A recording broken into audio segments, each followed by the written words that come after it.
Bonjour à tous mes chers amis cinéphiles, qu'est-ce que vous dites aujourd'hui? Bienvenue sur la chaîne de Del Piazza, je suis ravi de vous retrouver pour débriefer le tout premier film de ce nouveau DC Universe qui a été repris ici, nul autre par James Gunn, le réalisateur des Gardiens de la Galaxie que j'adore du côté de chez Marvel. Et donc j'attendais particulièrement ce tout nouveau Superman en 2025, oui. Alors des adaptations de Superman, on en a eu à l'appel, ça c'est une certitude, c'est pas le premier et ni le dernier sûrement acteur qui incarnera l'homme d'acier, mais en attendant, on repart sur de toutes nouvelles bases, table rase de tout ce qui avait été fait ces dernières années. Au revoir Henry Cavill, bienvenue à David Crozenwet, je pense. J'ai du mal à prononcer son nom, je sais pas trop comment ça se dit.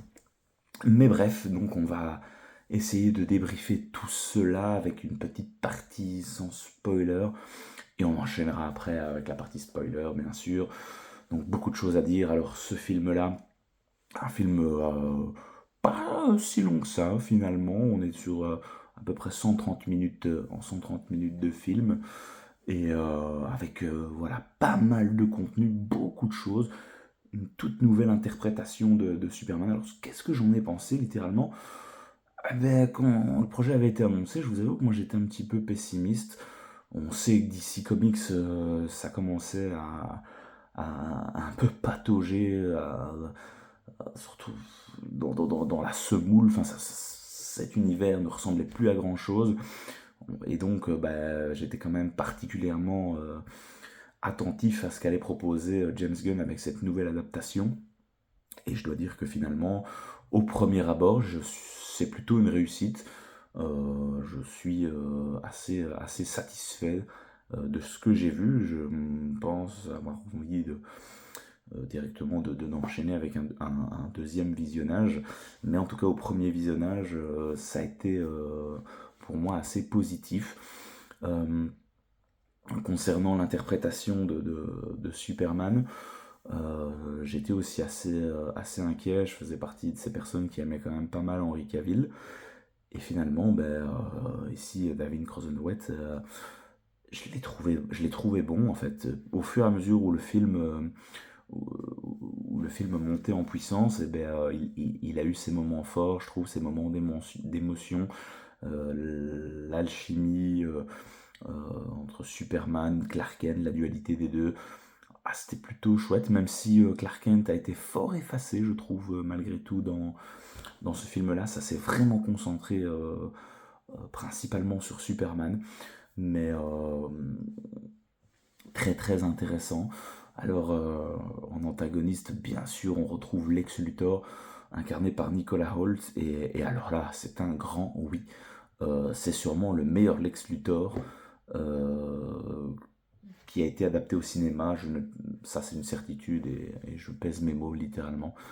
Une, jamais vu un Lex Luthor aussi menaçant, aussi crédible.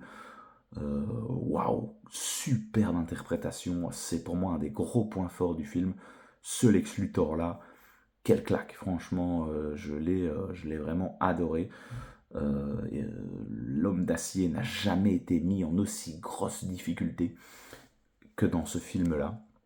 Et franchement, ça fait vraiment, vraiment plaisir à voir. Visuellement, bah, c'est plutôt aussi assez surprenant. On a de très chouettes design, je trouve. Il y a beaucoup de choses, hein, malgré tout, dans ce premier film du nouveau DC Universe qui ont été ici introduites. Et oui, une nouvelle identité visuelle, clairement. Beaucoup plus de lumière, de colorimétrie. J'ai eu l'impression, en tout cas, qu'on on était beaucoup moins sur les aspects beaucoup plus sombres que nous avait proposé Zack Snyder, notamment avec les anciens films, avec Man of Steel. Et ouais, que ce soit à Metropolis ou dans les deux pays fictif. Ouais, on a vu de chouettes petits plans. Euh, tous les nouveaux super-héros, ben, aussi, franchement, sans trop spoiler, il y aura quelques petits caméos assez sympas et je trouve que visuellement aussi ça envoie plutôt du pâté. Ça a été quand même pas mal montré dans la bande-annonce.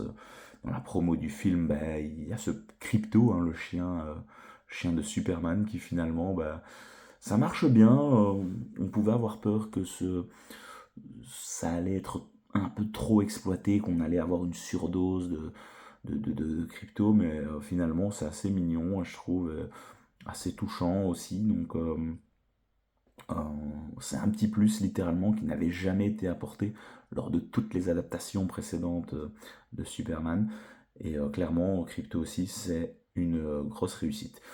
Je dirais que pour l'interprétation de Lois Lane, j'ai été un peu moins séduit par la proposition de l'actrice Rachel, je ne sais plus, Rachel Botswana, enfin quelque chose comme ça. Excusez-moi encore une fois pour la prononciation, je viens de sortir du film et je tombe directement.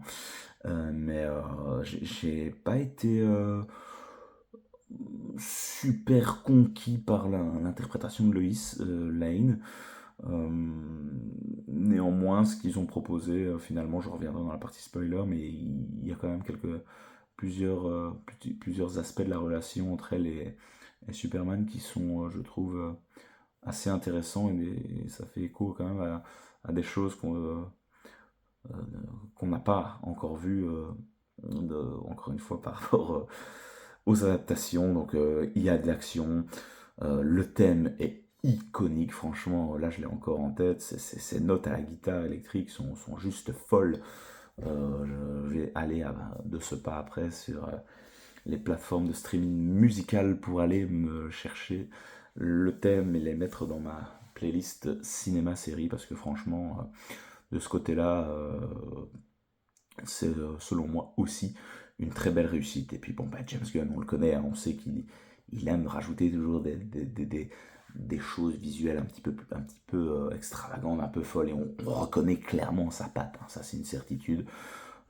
Mais pour le moment, sur ce premier film, c'est un oui. Donc bon, voilà, avant de rentrer dans la partie spoiler, je peux que vous conseiller d'y aller. Vous allez vraiment passer, je pense, un agréable moment et cette interprétation-là est différente, c'est clair, complètement différente de ce qui avait été proposé dernièrement. Mais ça marche, franchement, ça marche. Moi, je suis plus que satisfait. Et voilà, est-ce que ça cartonnera? L'avenir nous le dira, évidemment. Est-ce que ça pourra aller titiller les films Marvel qui ne sont pas au sommet de leur forme actuellement? Il y aura une belle bataille qui aura lieu dans ce mois de juillet entre Superman et les 4 Fantastiques. Impatient de voir qui gagnera la bataille du box-office. Mais clairement, je pense que ce Superman a le potentiel pour bien marcher, en tout cas je l'espère, pour une toute nouvelle franchise qui se lance au cinéma. Au plus on aura de contenu de qualité, au plus ça forcera aussi la concurrence à élever son niveau. Voilà mes amis, j'en reste là pour la partie sans spoil. N'hésitez pas à revenir après quand vous aurez vu le film et à me donner votre avis en commentaire sur ce que vous en avez pensé. Et on passe désormais à la partie spoiler. Alors vraiment, ce qui était super chouette, c'est ce début de film où, boum, on a directement, voilà, on comprend que Superman ne sera pas là en mode invincible. Dès le début du film, boum, il se fait défoncer, on comprend pas trop. Et là, on voit que Lex Luthor, ce premier combat est vraiment génial, où vraiment Superman n'a pas sa place et il se fait littéralement défoncer. Moi, j'ai adoré le voir comme ça en difficulté tout au long du film. Vraiment, la bande de Lex Luthor Et le clone, en fait, Lex Luthor a tellement étudié Superman pendant toutes ces années qu'il a réussi à retrouver de l'ADN, et bon, on l'apprend à la fin du film, et qu'il en fait un clone. C'était vraiment bien joué. On se demandait, mais comment il a fait au début du film pour rentrer dans la forteresse de solitude, et clairement, arriver comme ça pendant quasiment les trois quarts du film à mettre tellement Superman à mal, retourner l'opinion publique contre lui, retourner le gouvernement. Lex Luthor avait les pleins pouvoirs, et c'était super bien de voir Superman mis tant en difficulté que ça. Euh, Franchement, ouais, encore une fois, le personnage de Lex Luthor, moi je l'ai vraiment trouvé excellent, très très bon. Euh, Nicolas Hoult a vraiment fait un superbe taf. Euh, et ça a été, ouais, un véritable plaisir de le suivre avec lui et son équipe, avec la fille aussi qui était quand même assez badass finalement, en second couteau de Lex. On voit toute la folie du personnage, il est prêt à tout, quitte à détruire la planète pour pouvoir battre Superman, tellement son ego est mis à mal. On voit aussi toute son intelligence, Alex, mais voilà, ça ne fera bien sûr pas tout pour battre l'homme d'acier. Dans les apparitions aussi des personnages un petit peu secondaires, on a cette Justice Society là, qui est assez comique, hein, ces trois héros, Mister Terrific, Green Lantern et Hawk Girl. J'étais assez surpris d'ailleurs qu'Hawk Girl soit incarnée par l'actrice que j'ai vue il n'y a pas longtemps dans The Last of Us, qui incarnait Dina. Ça faisait assez plaisir de la voir là.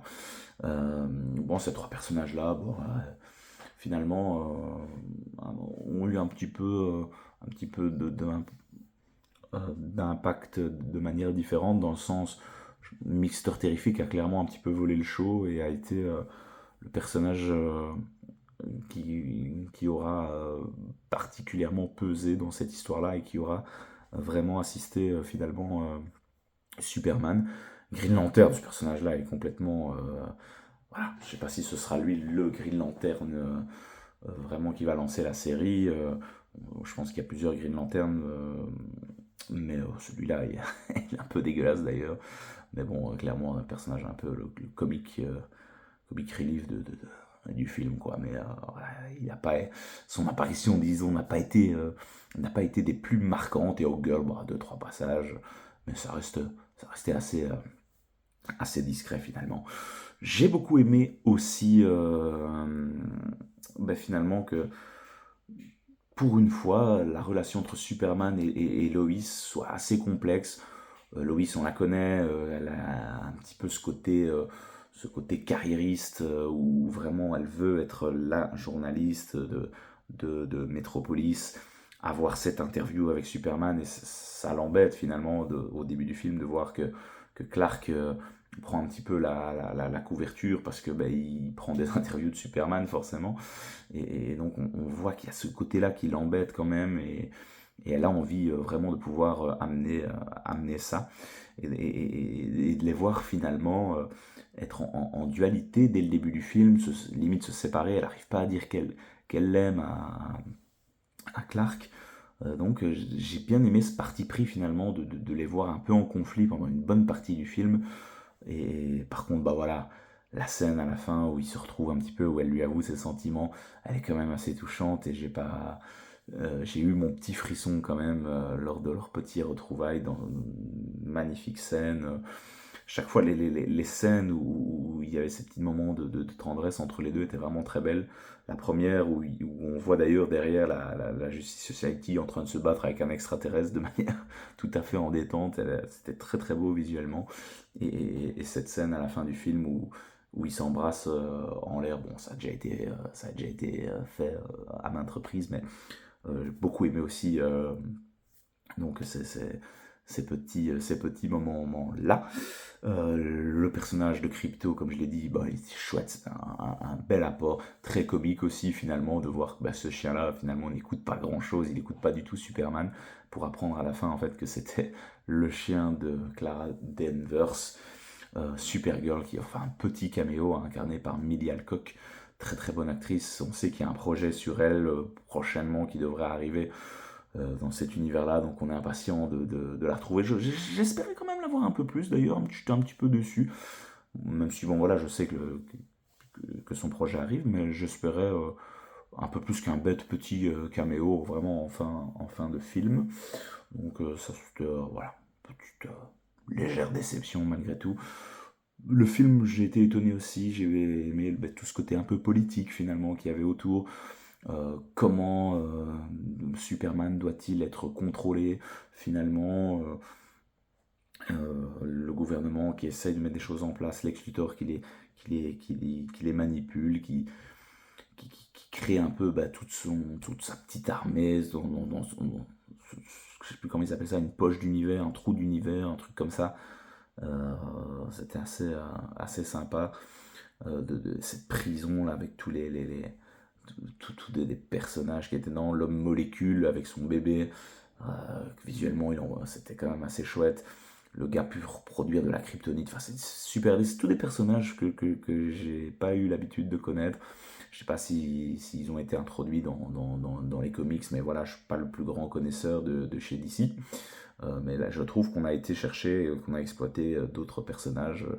Et voilà, ça fait encore une fois assez plaisir. Mister Terrific aussi, c'est pas le personnage le plus connu, je pense, de chez DC, mais il a une chouette importance et le mec est assez balèze aussi. Donc voilà, un bel ajout dans ce film-là. Alors on a la copine de Lex Luthor qui va venir donner des infos à Jimmy Olsen.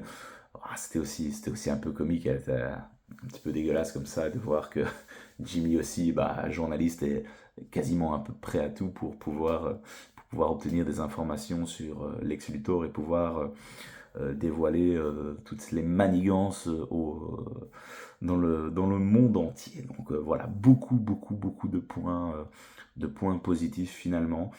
Euh, j'ai bien aimé aussi euh, l'interprétation des deux parents terriens de Clark. Le papa, il est vraiment super touchant quand ils viennent le ramener chez lui et que le père, il est touchant, quoi, vraiment. Et alors la maman qui vient à chaque fois dire, ben voilà, que le père est très émotif.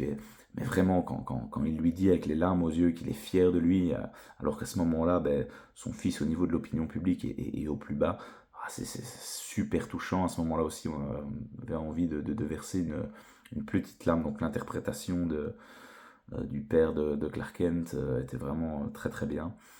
Euh, C'était chouette aussi de voir que dans cette adaptation-ci, euh, les parents de Clark, donc Jor-El, incarné par Bradley Cooper d'ailleurs, ça faisait aussi plaisir de le voir là dans le projet. C'est que Bradley Cooper est un grand ami de James Gunn, donc ouais, forcément il y a plein de petits caméos. Et de les voir aussi, que finalement tout le message qu'il avait cru entendre, finalement, apparemment, c'était pas un message de paix et que ses parents l'avaient envoyé clairement pour prendre possession de la terre, alors que bon, dans mes souvenirs, c'était pas spécialement le cas dans les adaptations précédentes.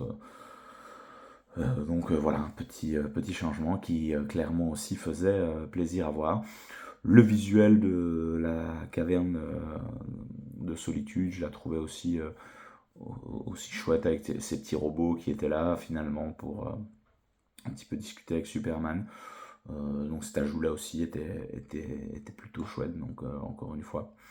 Euh, Tout ça était plutôt réussi. Les monstres qu'on a vus là, l'espèce de monstre qui fait diversion pendant que Lex Luthor est dans cette forteresse de solitude, qui grandit. C'est clairement du James Gunn, hein, ça vraiment on le reconnaît aussi encore une fois cette patte là, donc c'était comique ce petit combat là vraiment.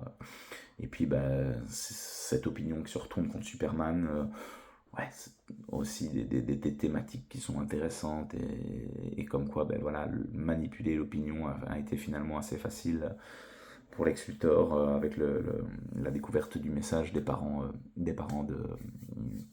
de Kal-El. Donc voilà, il y a aussi deux petites scènes post-génériques. Alors, on se détend avec les scènes post-génériques. Je pense que ce sera pas comme chez Marvel. Ils ont clairement dit que c'était des petits ajouts, et clairement, bah, la première, c'est un câlin entre Superman et Krypto qui dure 3 secondes, et la deuxième, c'est Mister Terrific et Superman qui sont en train de réparer la fissure qu'a créé Lex Luthor, donc, et qui fait référence au perfectionniste de Clark Kent.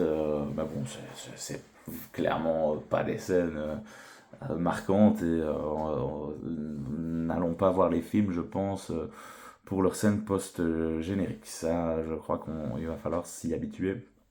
On est sur une toute nouvelle une mise en scène par rapport à ce côté-là.